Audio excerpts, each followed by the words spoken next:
या न्यूज बुलेटिनचे सहप्रायोजक आहेत गोकुळ. महिना अखेरपर्यंत कोल्हापूर शहरातील सर्व प्रमुख रस्ते दर्जेदार व सुस्थितीत करण्यात येतील असा विश्वास महाराष्ट्र राज्य नियोजन मंडळाचे कार्यकारी अध्यक्ष तथा आमदार राजेश क्षीरसागर यांनी व्यक्त केला. शहरातील रस्त्यांची दुरुस्तीसाठी निधी उपलब्ध करणे आणि कामांच्या प्रत्यक्ष पाहण्या या माध्यमातून रस्ते प्रश्न सोडवण्याचे प्रयत्न गतिमान झाल्याचे त्यांनी सांगितलं. क्षीरसागर यांच्या पुढाकारातून महाराष्ट्र सुवर्ण जयंती नगरोत्थान महाअभियान 2025-26 अंतर्गत शिवाजी पेठेतील छत्रपती शिवाजी महाराज पुतळा, निवृत्ती चौक ते बिनखामी गणेश मंदिर या महत्त्वाच्या रस्त्यांसाठी रुपये 44 लाखांचा निधी मंजूर झाला आहे. या रस्त्याच्या कामाचा शुभारंभ आज भागातील मान्यवरांच्या उपस्थितीत करण्यात आला. यावेळी बोलताना आमदार क्षीरसागर म्हणाले की गेल्या काही वर्षातील रस्त्यांची दयनीय अवस्था सुधारण्यासाठी गेल्या 2 महिन्यात युद्धपातळीवर काम सुरू आहे.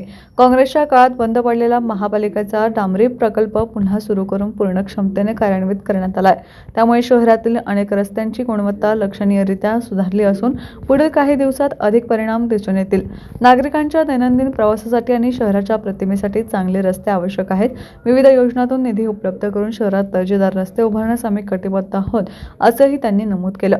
कार्यक्रमाला शिवसेना जिल्हाप्रमुख सुजित चव्हाण, शहरप्रमुख रणजित जाधव, तुकाराम साळुंखे, अजय इंगोले, प्रसाद चव्हाण आदींसह अनेक मान्यवर व नागरिक उपस्थित होते.